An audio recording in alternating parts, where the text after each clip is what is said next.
নমস্কার প্রিয় দর্শক বন্ধুরা, হরে কৃষ্ণ ইউটিউব চ্যানেলে আপনাদের আবারও একবার জানাই সুস্বাগতম। বন্ধুরা, হাতে আর মাত্র কটা দিন, তারপরে আসছে শিবরাত্রি। কথিত আছে এই পূর্ণতিথিতে শিব এবং পার্বতীর বিয়ে হয়েছিল, তাই শিবরাত্রির দিনটি খুবই পবিত্র বলে মনে করা হয়। তাই অনেকেই শিবরাত্রির উপোস করে থাকে। সারাদিন নির্জলা উপবাস থেকে সন্ধ্যায় শিবের পূজা করে পরের দিন পারণ বিধি পালন করে, তারপর ব্রত ভেঙে থাকে। তবে এমন অনেকেই আছেন যারা একেবারেই নির্জলা উপবাস করে থাকতে পারেন না। তো তাদের কি করণীয়, তাই আজ আমি শিবরাত্রির ব্রতের উপবাস রাখলে কি কি খাওয়া যায় এবং কি কি খাওয়া একেবারেই উচিত নয় এবং শিবরাত্রি পালনের নিয়মবিধি নিয়ে এই ভিডিওটির মাধ্যমে আলোচনা করব। তাই তোমাদের কাছে আমার অনুরোধ, ভিডিওটি খুব মনোযোগ সহকারে শুনে রাখো এবং তোমাদের আত্মীয় ও বন্ধুদের সাথে ভিডিওটি শেয়ার করে রাখো। আশা করছি ভিডিওটি তোমাদের উপকারে আসবে। সাধারণত মানা হয় শিবরাত্রির ব্রত যারা রাখে তাদের শিবরাত্রির আগের দিন অতি অবশ্যই নিরামিষ খাবার খেয়ে সংযমভাবে থাকতে হয় এবং শিবরাত্রির দিন একেবারে নির্জলা থাকতে হয়। কিন্তু এমন অনেকে আছেন যাদের উপবাস একেবারেই চলে না, এমনকি তাদের ওষুধ খেতে হয়। তাই বলে কি তারা মহাশিবরাত্রির উপবাস রাখবে না?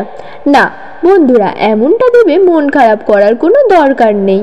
তাই শিবরাত্রির ব্রত সবাই রাখতে পারে, নারী এবং পুরুষ, বৃদ্ধ থেকে বাচ্চা সবাই।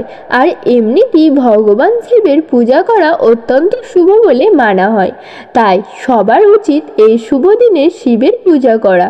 তবে উপবাস মানে সারাদিন জল স্পর্শ নয়, খাবার খাওয়া নয়, এমনটা ভাবার কোনো দরকার নেই। উপবাস মানে জল সংযমের সাথে খাবার গ্রহণ করা। উপবাসকে বিশুদ্ধ বলে ধরা হয় কারণ এতে আমাদের মন বিশুদ্ধ রাখতে সাহায্য করে। তাই হিন্দু ধর্মে বিভিন্ন সময়ে বিভিন্ন ধরনের উপবাস করার কথা উল্লেখ আছে।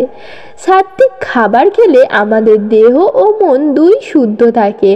আর এই সাত্ত্বিক খাবারের মধ্যে রয়েছে ফল, দুগ্ধজাত বিভিন্ন খাবার, শুকনো ফল, সাবু, মিষ্টি, আলু, বিভিন্ন ধরনের মিষ্টি, সামা চালের ভাত ইত্যাদি। তাই এই দিন সাবু মাখা, সাবুদানার খিচুড়ি, ডালিয়ার খিচুড়ি খাওয়া যেতেই পারে। এছাড়াও ডাবের জল, ফল ইত্যাদি খাওয়া যায়। তবে ফলের মধ্যে তরমুজ, শসা, কলা, সবেদা, শাকালু এগুলি দিয়ে ফ্রুট স্যালাড বানিয়ে খাওয়া যায়। তবে বিভিন্ন টক জাতীয় ফল আছে যেগুলি না খাওয়াই ভালো, যেমন লেবু, আপেল, আঙুর এগুলি খেলে অ্যাসিডিটি হয়ে যেতে পারে। তবে শিবরাত্রির উপবাস রেখে অনেকেই আছেন যারা রান্না করা খাবার খেতে চান না, তাদের জন্য মাখনা খুব ভালো একটি খাবার।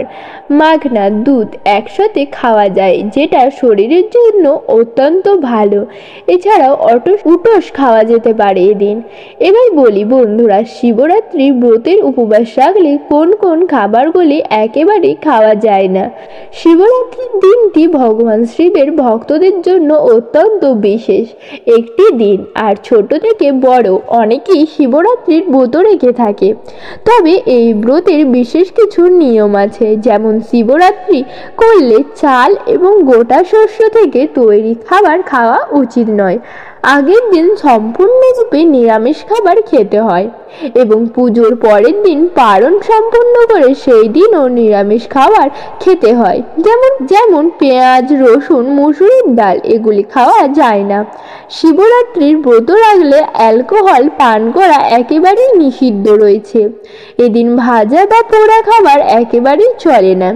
এই ব্রত রাখলে দুধ, চা বা কফি না খাওয়া ভালো। এছাড়াও শিবরাত্রির ব্রত রাখলে এদিন সাধারণ লবণ খাওয়া একেবারেই উচিত নয়, এর পরিবর্তে সন্দক লবণ খাওয়া যায়। বন্ধুরা, এবার আমি শিবরাত্রির পালন সম্পর্কে বিস্তারিত আলোচনা করছি। দেবাদিদেব মহাদেবের আরাধনা করার সর্বশ্রেষ্ঠ দিন হলো মহাশিবরাত্রি। এদিন ভক্তি করে বাবা ভোলানাথের পূজা করলে ভক্তের সকল মনস্কামনা পূর্ণ হয়। তবে এই ব্রতের পরিপূর্ণতা পায় ঠিক তখনই শিবরাত্রির পরের দিন পারণ বিধি সম্পূর্ণরূপে পালন করা যখন হয়ে থাকে। এই পারণের ক্ষেত্রেও এদিন অর্থাৎ শিবরাত্রির পরের দিন নিরামিষ খাবার খেতে হয়। তাই সকাল সকাল উঠে স্নান করে শুদ্ধ মনে পূজা আসন গ্রহণ করে নিজের মাথায় কিছুটা গঙ্গা জল ছিটিয়ে তারপর পুজো শুরু করতে হবে এবং শিবের সামনে একখানি প্রদীপ ও সুগন্ধি ধূপ জ্বালিয়ে দিতে হবে।